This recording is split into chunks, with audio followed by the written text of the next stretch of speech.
Up everybody, Ring of Honor, Death Before Dishonor 2017 just ended on pay-per-view. I just watched the whole pay-per-view and tweeted a lot of it. Live tweeted it, and Twitter was really dead. I don't know, maybe people are not on Twitter Friday nights, I don't know, but Twitter was really dead. But when I live tweet, I don't really reach out to anybody and ask them if they're watching Ring of Honor. I don't really care if they're watching or not.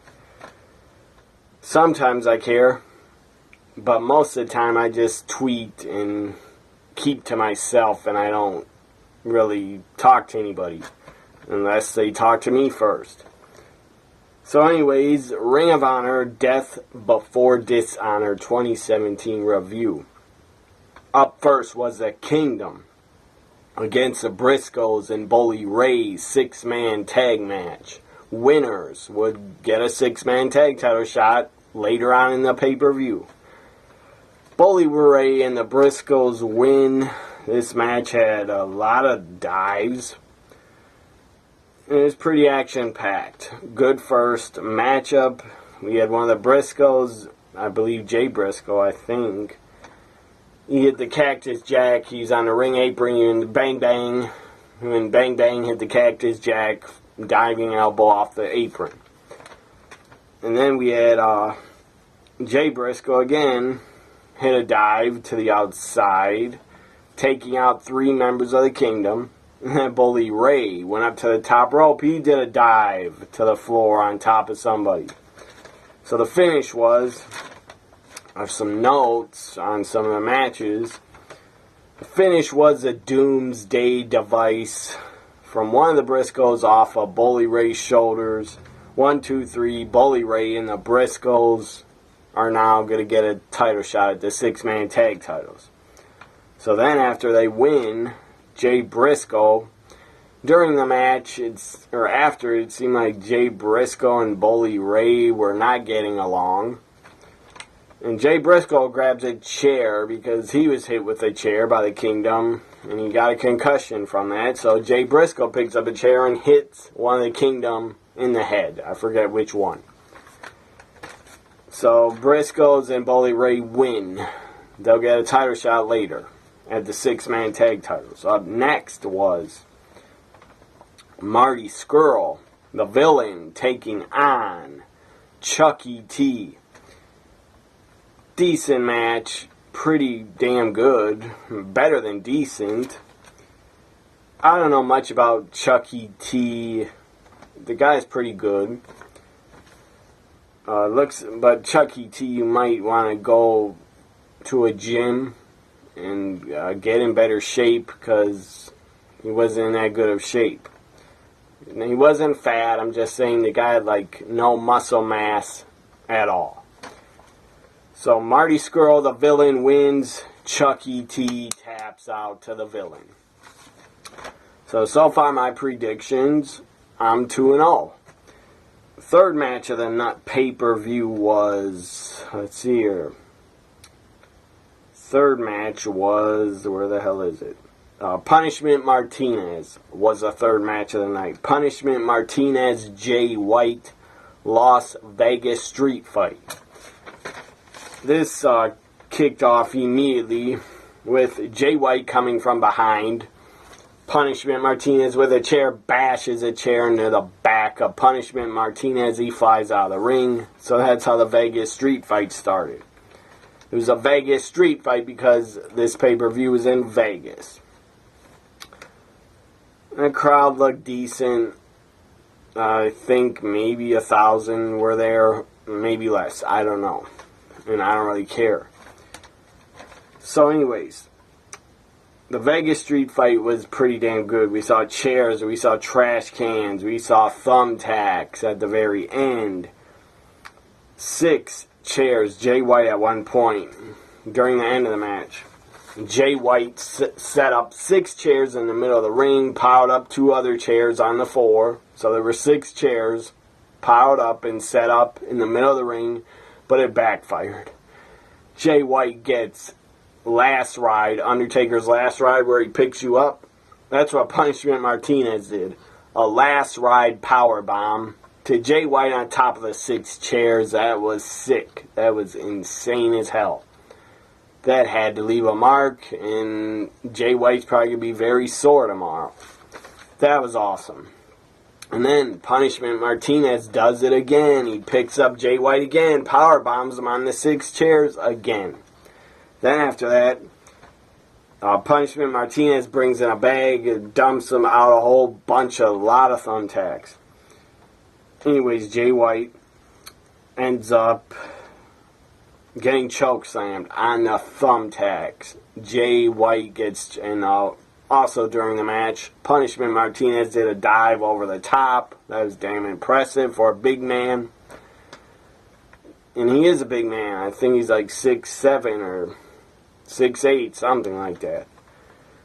So then the finish was Punishment Martinez picks up Jay White, chokeslams him on the thumbtacks in the middle of the ring. 1, 2, 3. Punishment Martinez wins a Vegas street fight. It was good shit.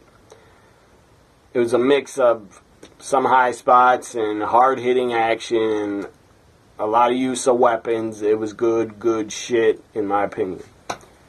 And Punishment Martinez, he should have won. Punishment Martinez wins. I predicted he would. And I'm very high on him. That guy should get a huge push because he's awesome. And he's damn agile for a big man. Punishment Martinez, that guy can fly, and he's a great talent. So up next we had, what was the 4th match of the night? It was, I think, the 6-man tag team titles was the 4th match of the pay-per-view. The Young Bucks were in the Bullet Club were looking for Hangman Page, Adam Page, because they couldn't find him. He was missing in Vegas.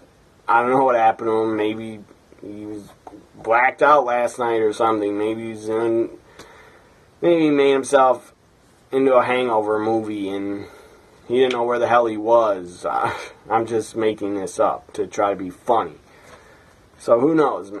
Seems like Adam Page, because he came in the match eventually, seems like the guy's kidnapped or something.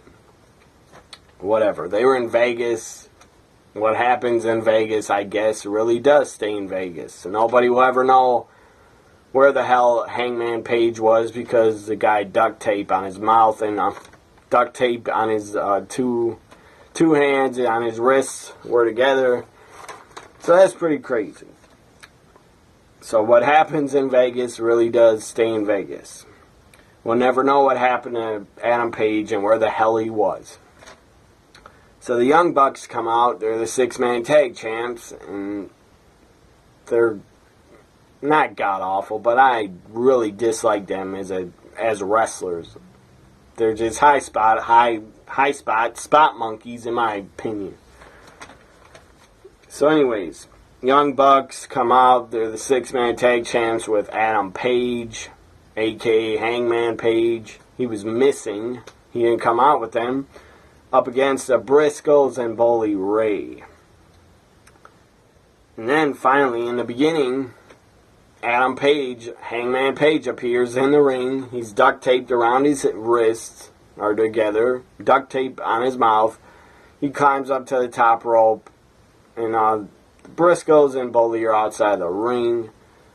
And Hangman Page, Adam Page, hits a moonsault off the top to the floor when the guy had duct tape on his hands. That was awesome. Damn impressive. Anyways. So I got some notes down. Hangman Page, as I said, he's duct taped. He hit a moonsault off the top to the floor. That was damn impressive. And his hands were duct taped. Mouth was duct taped. Eventually he got the duct tape off. And then Jay Briscoe, towards the end of the match, turns on Bully Ray. I guess Jay Briscoe is going to be a heel.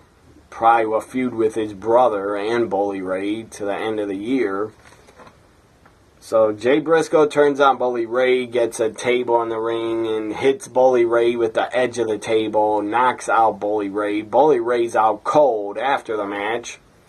After he got hit with the table, the edge of it, one of the Young Bucks covered Bully Ray. 1, 2, 3. Young Bucks and Adam Page retain and are still 6-man tag team champions. Bully Ray, after the match, is still knocked out cold.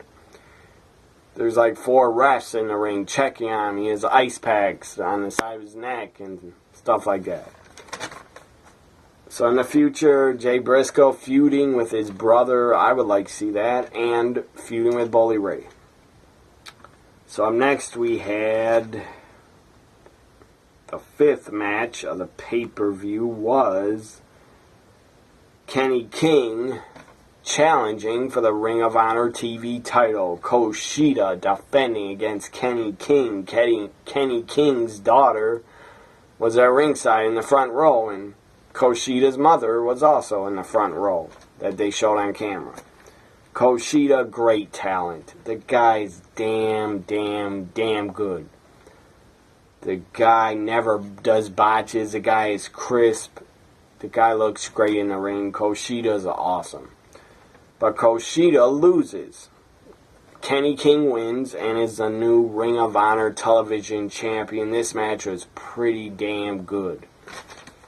See if I have a few notes on it. At one point, outside of the ring, Kenny King, I couldn't think of the guy's name. Kenny King gets sat down on a chair in the corner by the barricades right by his daughter, and Kushida sets up another chair, and Kushida runs, jumps off the other chair, and does a drop kick to Kenny King. That was a pretty awesome spot. Anyways, Kenny King wins. It was a very good match. Kenny King is the new Ring of Honor TV champion, new ROH TV champ, Kenny King. His daughter gets in the ring after the match. Kenny King hugs her, puts a belt on her shoulder. So it was a good moment for Kenny King and his daughter. That was a nice, sweet moment. I predicted Kushida would win, but he lost. My final predictions were pretty good, and I'll tell you them after my review. So up next we had the Last Man Standing match. And this, to me, was the match of the pay-per-view. Last Man Standing, Silas Young against Jay Lethal was the match of Death Before Dishonor 15, Death Before Dishonor 2017. Lethal, Silas Young was the best match of the pay-per-view, in my opinion. It was pretty damn good. Very good. You had Silas Young with a leather strap, and Jay Lethal got his hands on a leather strap, and they whipped each other to death. They beat the crap out of each other with that leather strap.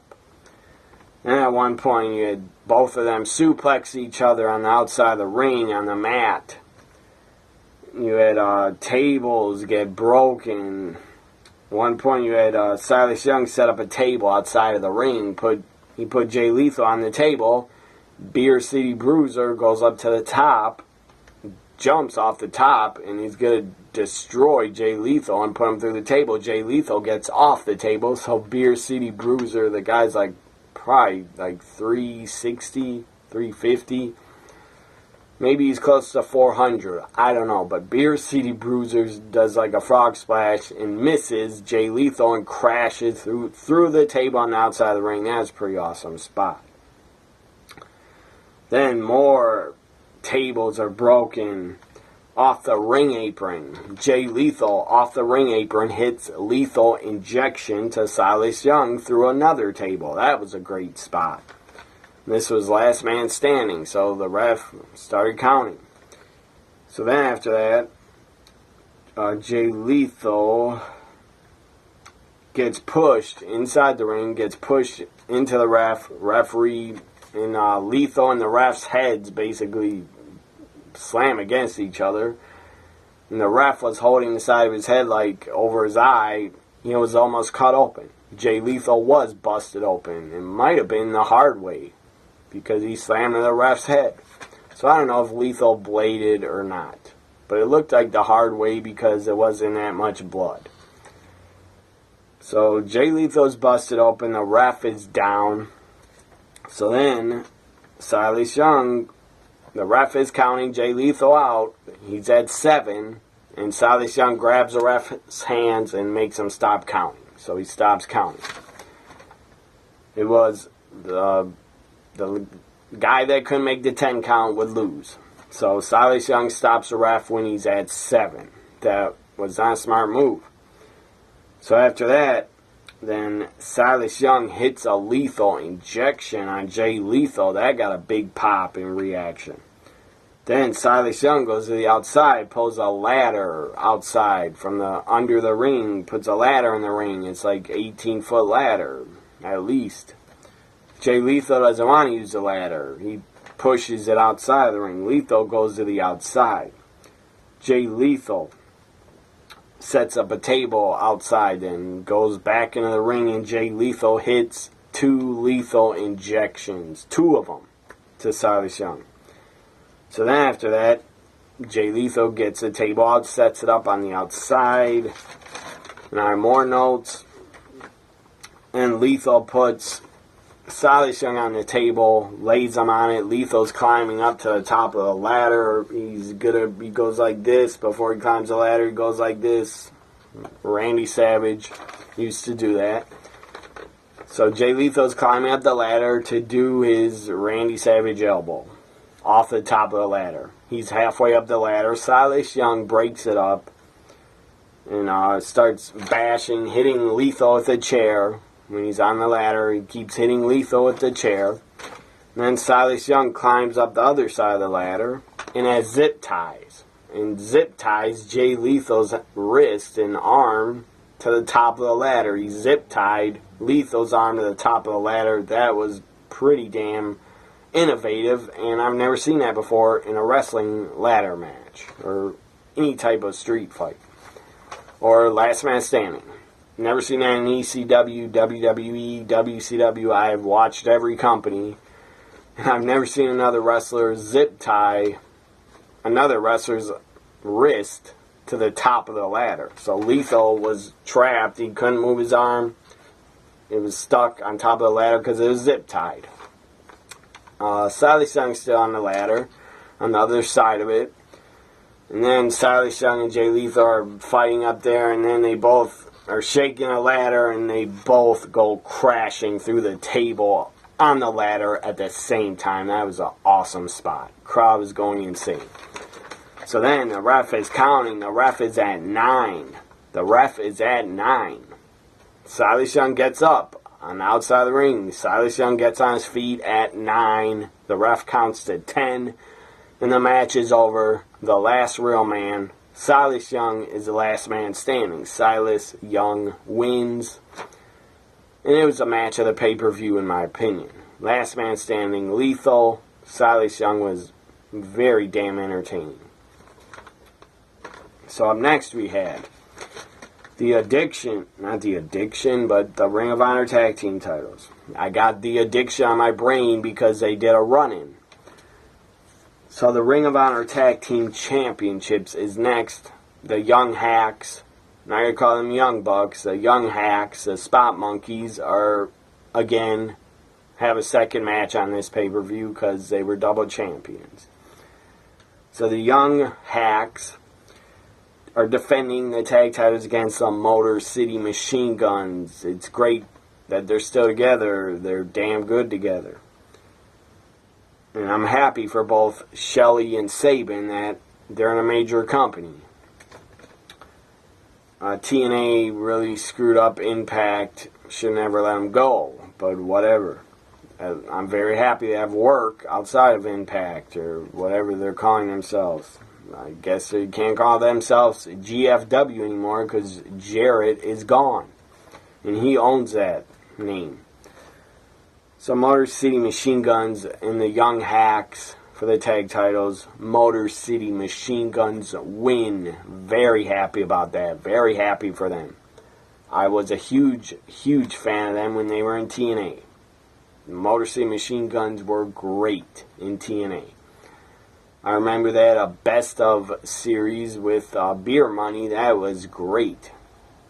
So Motor City Machine Guns new for the first time ever Ring of Honor Tag Team Champions of Motor City Machine Guns. That is fucking awesome. Very happy the young hacks lost the titles, because they're nothing but super kick spot monkeys in my opinion. And they don't have any wrestling talent or any psychology really. And they don't tell stories. All they like to do is super kick in high spots. At one point during the match, the Addiction runs in. Before I said Motor City Machine Guns win, I should have said the Addiction did a run-in. The Addiction runs in and they jump the Motor City Machine Guns and attack them. I didn't know why they attacked the Motor City Machine Guns, but they did. And then the ref gets super kicked. So he falls down and gets knocked out. And then the Addiction showed up, attacked Motor City Machine Guns, and then they attacked the Young Bucks. I was happy to see the Addiction beat the crap out of the Young Bucks, because I don't like the Young Bucks. So then, and anybody watching this, if you're a fan of the Young Bucks, that's great. Be a fan of whoever you want to be a fan of, but I'm not a fan of them. So, and some might think that you could bash me all you want. You could leave all your comments all you want because of the shirt I'm representing and what I'm wearing. But I'm a fan of the guy. And I'm a fan of Hulk Hogan. I'm not talking about Terry Bollea, the real man. I'm talking about the character Hulk Hogan. If it wasn't for him, I would never be a wrestling fan. And I would never be watching still to this day if it wasn't for Hogan. He's the first guy I ever saw on my TV, and he got me hooked into watching pro wrestling. So, at least Hogan drew a ton of money and was super over and a way bigger star than the Young Bucks will ever be.